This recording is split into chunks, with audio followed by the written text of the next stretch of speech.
I think it would be easy for all of us if I cut to the chase. Pac-Man World 3 is a bad game. It's easily one of the worst games I've ever had the misfortune of playing. That said, I do want to say something real quick. If you like this game, if you grew up with this game, even if you don't think this game is that bad, that's okay by me.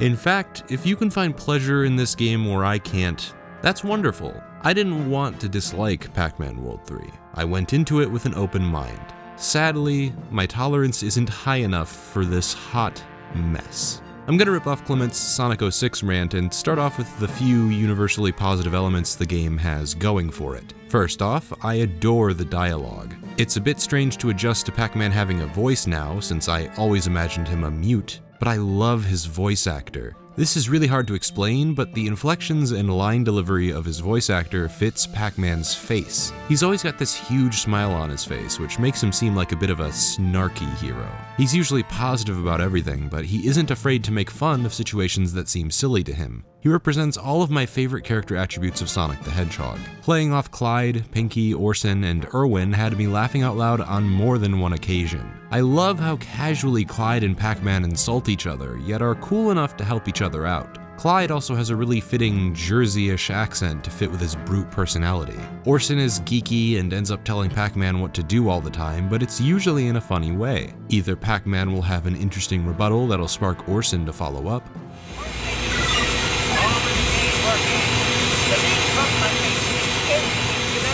The main problem you face?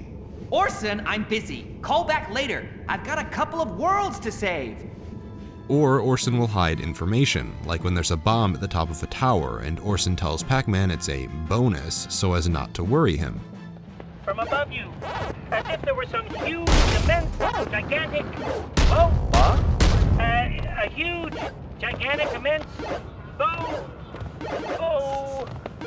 bonus! If we get the bar done quickly, that'd be a bonus! Orson, you're weird.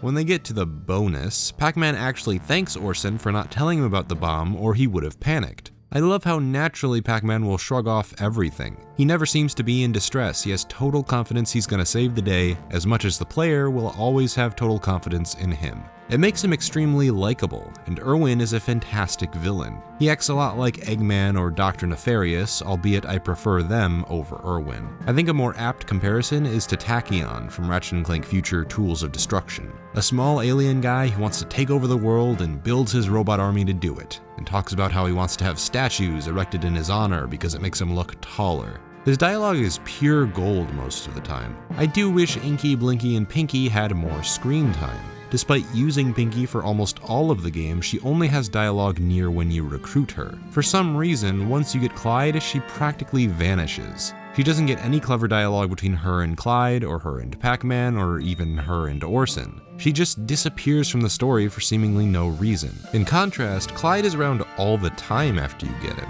He even pilots a mech with you to fight off Irwin's army. Since Inky and Blinky are trapped the entire game, they barely get any lines until maybe the end cutscene. While a bit of a missed opportunity, what we got from the story is a fun-loving adventure with interesting characters and really funny dialogue. It's a very entertaining story, nothing too deep, nothing too shallow. It embraces the silliness of its concept, and that's what makes it brilliant. Additionally, the game's aesthetic is very unique. It doesn't quite hit the same variety as the original Pac-Man world, but it's definitely more interesting here than it was in World 2. Special mention goes to the Spectral Realm, as well as Irwin's base.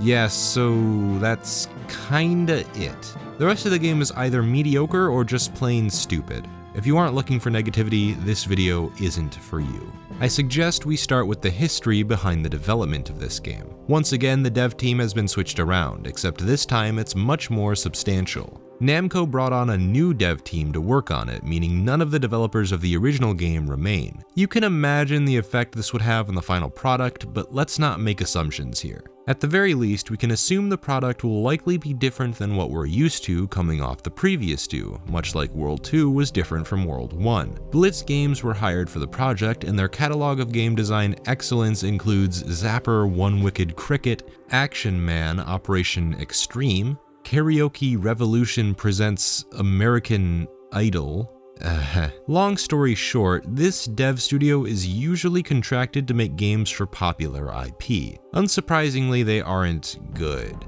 They're cheaply made shovelware, at least most of them. They made Glover, and I hear some good things about that game, so I'm not ready to dismiss them outright, but the other games they've made are pretty hard to defend. I'm assuming Namco brought them on to save money. I'm willing to bet Blitz Games got to work on so many popular IP because their hiring costs were so low. After all, they went out of business because they couldn't keep the money flowing to sustain their business. It works for a big business like Namco because they probably saw dwindling promise in the Pac-Man World name, but still wanted to try again one last time to see if they could strike gold. Contracting Blitz Games would mean they don't have to invest as much money into the project outside of marketing. So if it was a failure, it likely wouldn't impact Namco too negatively. Keep in mind, these are baseless assumptions I've made piecing together the little amount of information I have. But it's hard to dispute that the bottom line is the most important thing for a business. I think it's the most evident something is very, very wrong here when you boot up the game and control Pac-Man. It's similar to the first game in concept, but in this game, Pac-Man tends to slip around a lot when turning, and he never felt quite as precise as I would have liked. His movement isn't where my issues necessarily lie. It's everything else. He jumps the same, so that's good. However, the butt bounce has been nerfed to the point where it's no longer useful for platforming. In the previous two games, the butt bounce provided both a sense of constant movement while platforming, while also giving Pac-Man just a bit of extra height to help with a difficult jump. In the second game, the jump and the butt bounce seem to be of equal value in terms of jump height.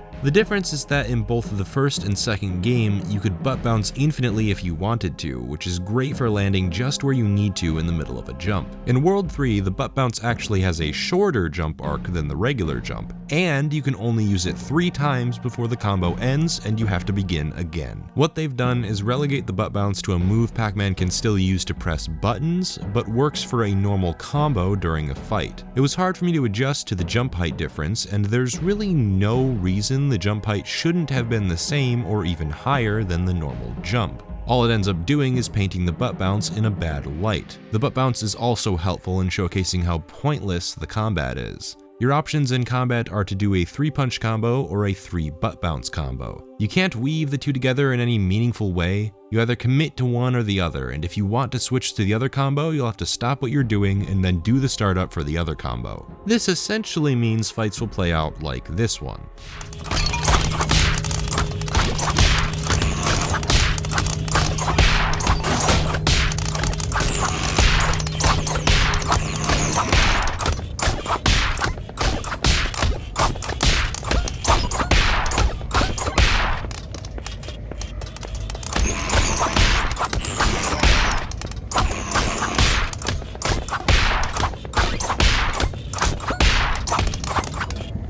Riveting, I'm sure. I don't even blame you if you skipped ahead in the video. I do have to give the fights some credit. They often give you power-ups to make them slightly more interesting. There's a power-up that lets you run circles around enemies to damage them. There's a power-up that sends a massive shockwave after a butt bounce. There's an invulnerability power-up that prevents you from taking damage and powers up your butt bounce. And my favorite is the electric power-up, which allows you to channel unlimited power.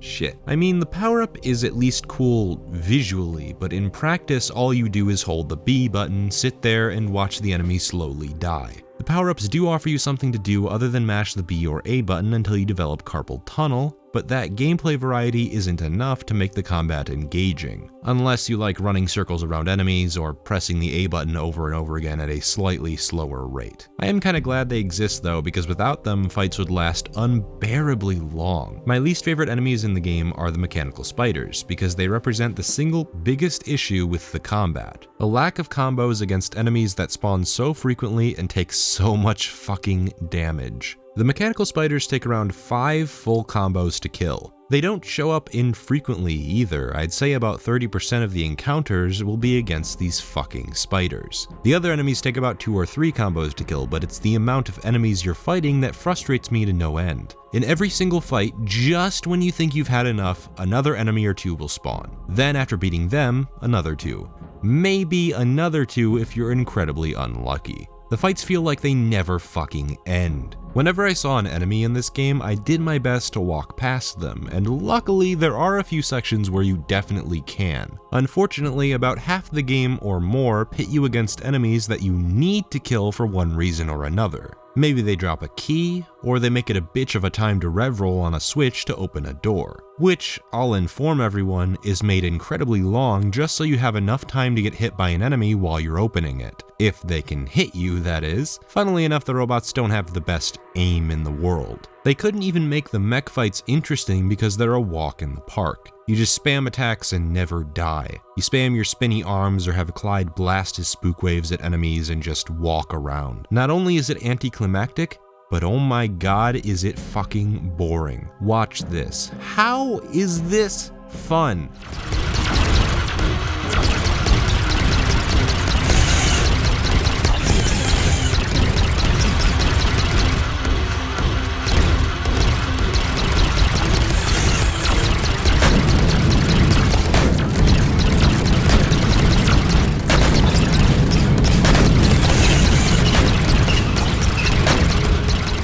Let's have a fun and controversial comparison, shall we? Not everyone likes the Werehog in Sonic Unleashed, and I can totally understand why. Compared to something like Devil May Cry, the combo system isn't as deep or rewarding to learn, and the levels drag on a bit too long. I mean, there are also the arguments that basically amount to this doesn't fit Sonic, but I don't really care as long as it works, and I'd say the Werehog sections in Sonic Unleashed work at least far better than in Pac-Man World 3. First off, there actually is a combo system you can flesh out. You can switch between the strong and light attack buttons mid-combo for different results, as well as do things like picking up enemies, hitting them against the ground, and throwing them all over the place. Fights aren't exactly as exciting as a fight in Metal Gear Rising, or as deep as something like Devil May Cry, but at least at a base level, there's enough variety there for the fights to get something out of me. Additionally, the platforming is mostly fun, which, as we're going to find out in a few minutes, I can't really say at all for Pac-Man World 3. The Werehog sections have a lot of timing-based platforming revolving around Sonic's stretchy arms to grab onto enemies or ledges. There's a great section in Rooftop Run where you have to climb up the clock tower. I think it makes the best use of every platforming ability the Werehog has, without the punishment of insta-death upon failure. Because yeah, I do admit, Skyscraper Scamper and Eggman Land are a bit too bottomless pit heavy. My point with this comparison is that although the Werehog sections are flawed, and could be much better, they are decent because they at least try to give you some variety. World 3 has about 5 enemy types. The robots that run around with saw blades, the robots that shoot at you, the monsters who do melee damage to you, the thing that looks like a Rancor from Star Wars, and the damn mechanical spiders. The AI is shit. You can easily avoid them by running around. As I mentioned before, the accuracy on the robots is so bad. They shoot in your general direction until a hit magically lands. This is part of what makes the combat so fucking boring. The enemy AI is so shit, they usually resort to throwing more of them at you simultaneously to compensate. It's much easier to get hit when there are 6 enemies fighting you instead of just 1. This would be fine, but remember, this isn't your typical fighter. You have 0 defensive options. In games like Bayonetta, you can dodge out of hits if you time your button presses correctly, meaning there's just as much skill in playing defensively as there is in playing offensively. Often you'll have to mix the two in order to make it through the game. Pac-Man can only play offensively, which had a tendency to lead me to my death because Pac-Man can only take 4 hits. Health is plentiful, but in the middle of a fight, there's not usually going to be a lot of health to pick up. Death, therefore, feels frustrating because it's almost out of your control unless you want to stop the fight altogether and walk away from the enemies as they're attacking you. Simply adding a shield would fix this issue and ensure the player would have to skillfully block enemy attacks instead of mindlessly attacking until they all die. Another reason it's so frustrating to die is that it usually means you'll have to repeat the combat section over again. You spawn at the nearest checkpoint and there are plenty of them, so it isn't infuriating in that sense. It's infuriating because if you die at the end of a combat encounter, you need to repeat it to progress. Bear in mind, it was mind-numbing enough the first time around. I didn't die too often in this game, but I dreaded losing health. It put me that much closer to resetting another fight. The absolute worst part of the combat, if you can even consider this combat, is when you have to chomp the ghosts that appear randomly in each level. The idea is similar to that of any other Pac-Man game.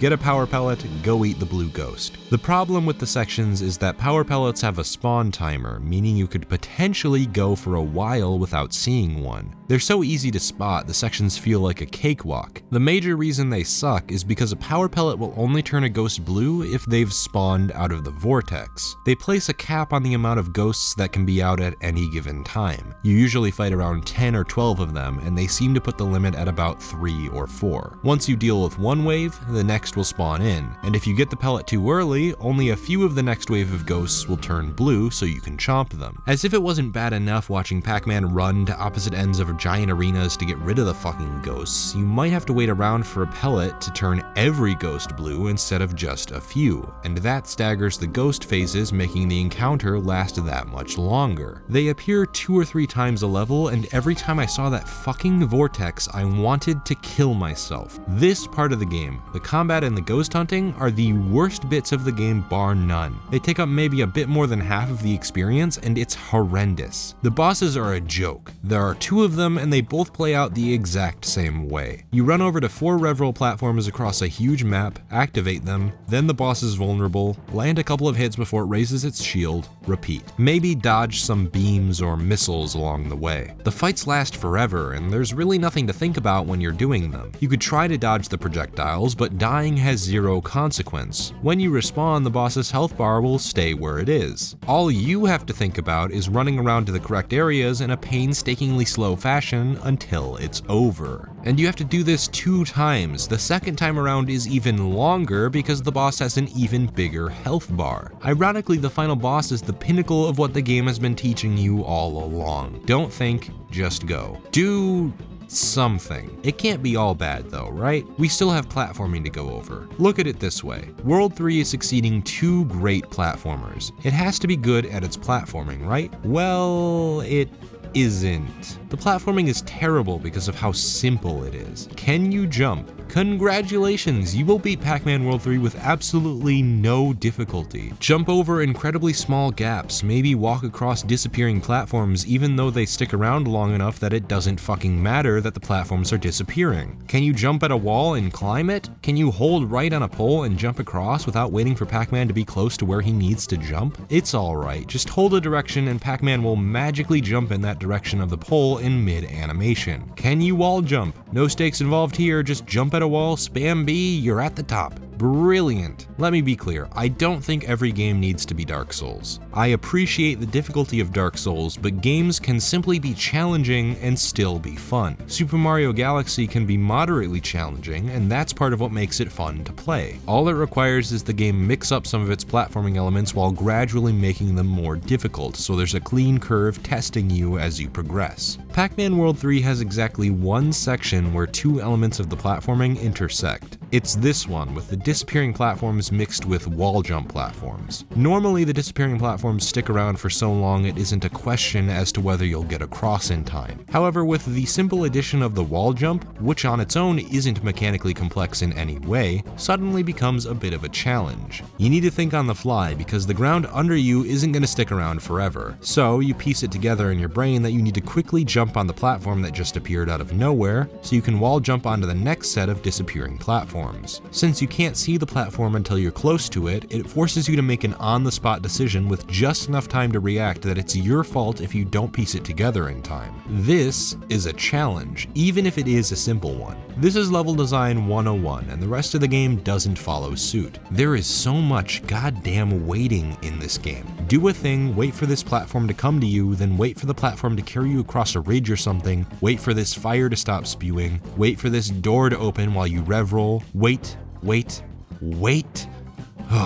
I suppose you could say the collectibles offer something for you to look for so you have an incentive to explore each level. It is true that collectibles are spread out across the world, and some of them are hidden moderately well. That said, I am repeating the argument I made in my Pac-Man World 2 video. If there isn't any reason for me to get the damn things, why would I go out of my way to get them? It isn't as if going out of my way for collectibles is enhancing the platforming. For the sake of being fair, you can unlock things by collecting. The most I've been able to gather are that the special cards unlock artwork you can browse in the museum. To me, that's not worth the mundanity of collecting the cards in the first place. There aren't any optional sections with more brutal platforming than the rest of the game. No, they're intentionally spread out and placed in areas where you'd have to seriously go out of your way for them. Maybe you'll have to wait for this gate to go down, then press a button and ride the gate up slowly until you reach the top. Or maybe you need to take a crystal you find, backtrack to the spot where it's used to make a pack pellet chain, and then ride it. In the case of optional pack chains, literally for no reason at all. Now that I think about it, there's a bunch of minor backtracking in each of the levels. You find items that will unlock pathways further back from where you came. Sound familiar? It's the same design philosophy as the first game, the one I loved oh so very much, without the element tying it all together. In Pac-Man World 1, I had reason to go back. It felt natural to go back. In Pac-Man World 3, there is virtually no reason for me to go back. It didn't feel natural. This game is a case study in how you can take a brilliant concept that allows each player to get the most out of your levels and ruin it. At the end of every stage, you get to enter your name along with your high score, just like in the arcade, right? This is clever, right? It's not like in an age of home consoles, score doesn't mean anything, right? It's not like score was meant for arcades, right? It's cute, right? There are other elements to the platforming, two namely, Pinky and Clyde. Very specific sections of the game will force you to summon either Pinky or Clyde to help clear the way for Pac-Man. Pinky is used to restore invisible platforms for Pac-Man to jump on. She can hold 3 charges, so she can only restore 3 platforms at a time. Not that it ever means much, there's only one time where that's ever relevant. There's a room with 4 of these platforms. You need to explore the room in a way that forces you to play around with what walls you can have active and which you can't. For instance, you have to activate one of the walls to jump up to the top and activate a bridge. Then you can deactivate a wall that's blocking the exit, use the other wall to get to the top, go across the bridge, rev roll out. This is the best designed puzzle section in the game because it threw me off if even for a second. Every other section is simple as shit. There are charges, go get them, activate 2 or 3 platforms, hooray, now go away, Pinky. Clyde, if you can believe it, feels even more useless. Clyde can fight the ghosts that Pac-Man usually chomps with power pellets. You would use Clyde in a situation where there are ghosts but no pack pellets. Clyde only has 1 attack. In fact, just watch me do a Clyde combat section.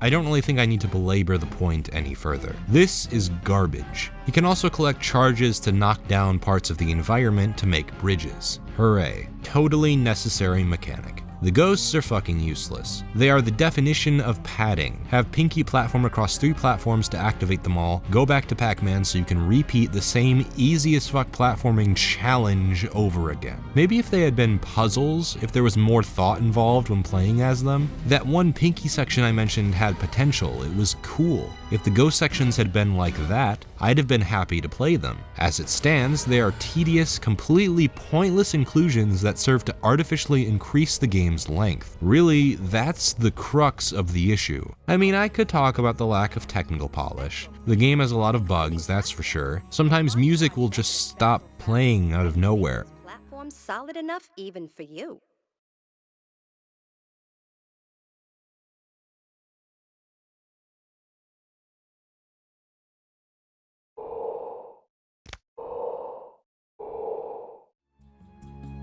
Sometimes the camera will freak the fuck out stuck on a piece of terrain. Sometimes I'll be standing on a rev roll switch and initiate a rev roll, yet the switch won't work. Sometimes Pac-Man will just refuse to grab onto a ledge for seemingly no reason. Isn't that splendid? The graphics have aged so poorly for a GameCube game. World 2 still looks great. This game is terrible. Some textures look like they belong in an N64. Pac-Man's model looks worse than it did in 2, and the enemy models are laughably bad. The music is as forgettable as it can possibly be. It's similar to the soundtrack of Sonic Boom: Rise of Lyric. Not bad music per se, but it's music that goes in one ear and out the other.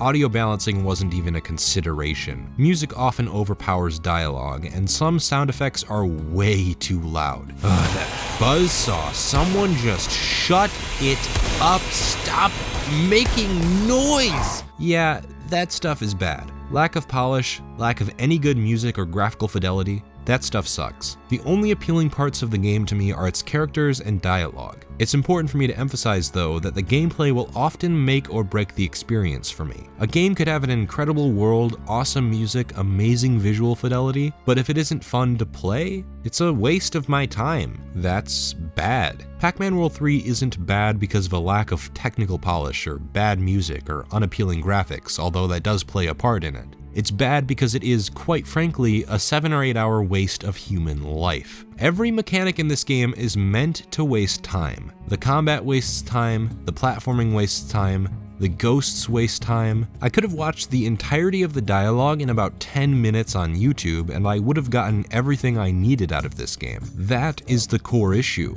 That is what makes it such a terrible video game.